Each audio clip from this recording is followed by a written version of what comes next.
j'espère que vous allez bien, bienvenue sur l'Éveil Ivoirien et aujourd'hui nous allons parler du fait que l'armée canadienne recrute notamment une certaine catégorie d'étrangers. On en parle énormément dans les médias, même sur TikTok, il y en a plein qui font plein de débats par rapport à ça et je me rends compte qu'il y a aussi une fausse information qui est donnée par rapport à ce sujet-là et c'est pour ça que je voulais absolument en parler. Canadiennes qui annoncent aujourd'hui des changements importants à leur processus de recrutement dans le but d'embaucher plus de militaires plus rapidement. Fini les formulaires papier, il y a un nouveau portail qui sera bientôt mis en ligne. On veut aussi accélérer les transferts de candidats qui arrivent de l'étranger et avoir des critères médicaux un peu moins stricts que ce qu'on voit en ce moment. Il faut savoir que le gouvernement du Canada actuellement cherche à avoir une armée qui est beaucoup plus forte. Après, ça peut être aussi parce que voilà, les États-Unis commencent à être un petit peu hostiles vis-à-vis du Canada.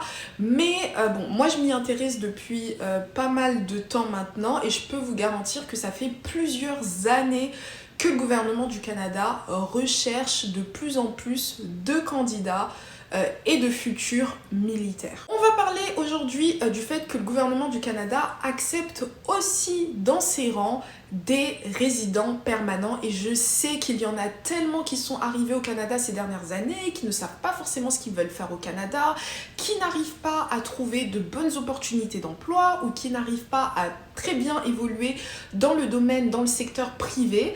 Et je me suis dit qu'en fait le fait d'en parler ça peut ouvrir les possibilités à ces personnes-là. Donc si vous êtes résident permanent, sachez que l'armée canadienne recrute tellement en ce moment que ça peut être une bonne opportunité pour vous. Concernant l'armée, je sais que ça pose énormément de débats. Il y a ceux qui adorent l'armée et il y a ceux qui détestent l'armée. Il y en a même qui pensent que être dans l'armée, ça peut être contre leurs valeurs morales, éthiques, religieuses ou autres. Donc on va vraiment pas parler de ça.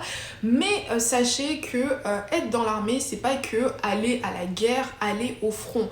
Le fait de rentrer dans l'armée, ça peut être aussi une opportunité pour pouvoir accéder à des formations 100% gratuites. Ça peut être un moyen de pouvoir développer sa carrière et ça peut être aussi un moyen, une fois sorti de l'armée, de pouvoir avoir certaines opportunités professionnelles que personne peut avoir autre que des anciens combattants.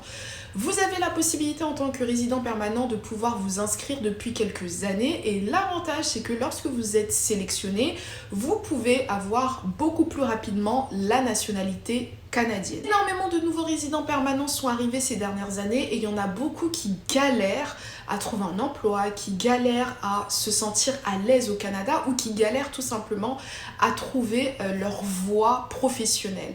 Donc le fait de rentrer dans l'armée, ça peut être un moyen pour vous de pouvoir en fait accéder à des emplois dans le gouvernement du Canada sur du long terme. Ça peut vous permettre aussi de pouvoir avoir une petite santé financière. Si vous vous en sortez pas trop bien là, vous pouvez en tant que militaire pouvoir beaucoup plus rapidement voilà, avoir des économies, vous bâtir voilà, des ressources financières. Enfin, quand tu es dans l'armée, tu sais que ton salaire il va tomber. Tu sais que tu vas pas te faire virer aussi facilement et tu sais que tu peux aussi évoluer en rang, avoir des primes, ainsi de suite. Pour parler des fausses informations qui circulent en ce moment, notamment sur TikTok, comme par hasard, concernant l'enrôlement dans l'armée et les étrangers, il y a certains créateurs de contenu qui vous font croire qu'il est possible, peu importe votre statut au Canada, de pouvoir vous enrôler dans l'armée. Alors sachez que c'est totalement faux et d'ailleurs ce discours est extrêmement dangereux parce que je sais qu'il y a certaines personnes qui sont actuellement des demandeurs d'asile, des personnes qui sont venues en tant que visiteurs et qui aimeraient rester au Canada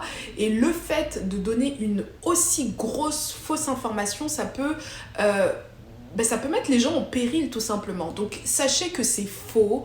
Le gouvernement du Canada pour l'armée recrute uniquement des citoyens canadiens ou des résidents permanents. Si vous êtes visiteur, si vous êtes en permis de travail fermé, ouvert, si vous êtes étudiant, peu importe, vous ne pouvez pas vous enrôler pour pouvoir rentrer dans l'armée. C'est triste, mais c'est la vérité. Il n'y a que les résidents permanents ou les citoyens canadiens qui peuvent devenir des membres des forces armées canadiennes. Moi personnellement je trouve que l'armée c'est pas si mal que ça, notamment lorsqu'on est résident permanent, on souhaite vivre au Canada, s'épanouir et qu'on sait pas trop quoi faire. Ça peut vraiment être un moyen, même une toute petite pause de quelques années, le temps de savoir ce qu'on veut faire, le temps de savoir où on veut aller. Il y a beaucoup de militaires aussi qui deviennent finalement des entrepreneurs parce que le fait d'être dans l'armée ça vous ouvre des opportunités, ça vous permet d'avoir des contacts, enfin voilà, il y a beaucoup de choses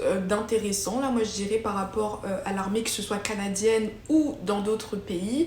Ensuite, si jamais aussi vous êtes intéressé, je vous invite avant de commencer à postuler de vous intéresser à tout le processus de recrutement, parce qu'en fait en tant que résident permanent notamment, je vais pas vous mentir, le processus de recrutement il est beaucoup plus long. En fait ils sont censés faire des recherches sur vos antécédents et bien évidemment puisque vous n'étiez pas au Canada la plupart les 10 dernières années, donc ça peut être un peu plus long, etc. Donc vraiment renseignez-vous concernant le processus de recrutement avant de postuler, ça va vous éviter d'avoir un refus que vous auriez pu éviter avec plus de préparation.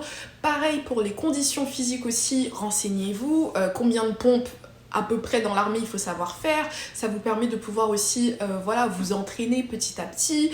Si vous avez du poids à perdre par exemple, ça vous permet de perdre ce poids là avant de vous enrôler plutôt que d'être refusé pour un poids que vous auriez pu perdre quelques semaines avant, si vous voyez ce que je veux dire. Il y a un petit point aussi que je voulais très rapidement évoquer, c'est concernant tout ce qui est prime ou salaire. Il y a beaucoup de gens qui vont dire non, moi je veux pas rentrer dans l'armée parce que le salaire il est plus bas que dans la fonction, que dans le domaine privé, etc., enfin le secteur privé. Oui, c'est vrai que le salaire peut être bas lorsque vous avez pas de niveau, que vous avez limite le baccalauréat et que vous rentrez dans l'armée en tant que sous-officier, oui, mais par contre vous avez des avantages qui sont incontestables, donc que ce soit par rapport à votre régime de retraite, que ce soit par rapport aux primes, même lorsque par exemple vous déménagez dans l'armée, c'est financé par l'armée et pas par vous-même, le fait que vous puissiez avoir accès à des formations gratuites, pareil pour la santé des militaires, c'est top niveau, alors que dans la société civile, on connaît tous le système de santé canadien. Aussi, voilà, donc la seule chose que je voulais dire, c'est que le salaire peut paraître bas, mais c'est vrai que vous avez des avantages sociaux qui sont incroyables, que personne peut avoir en réalité.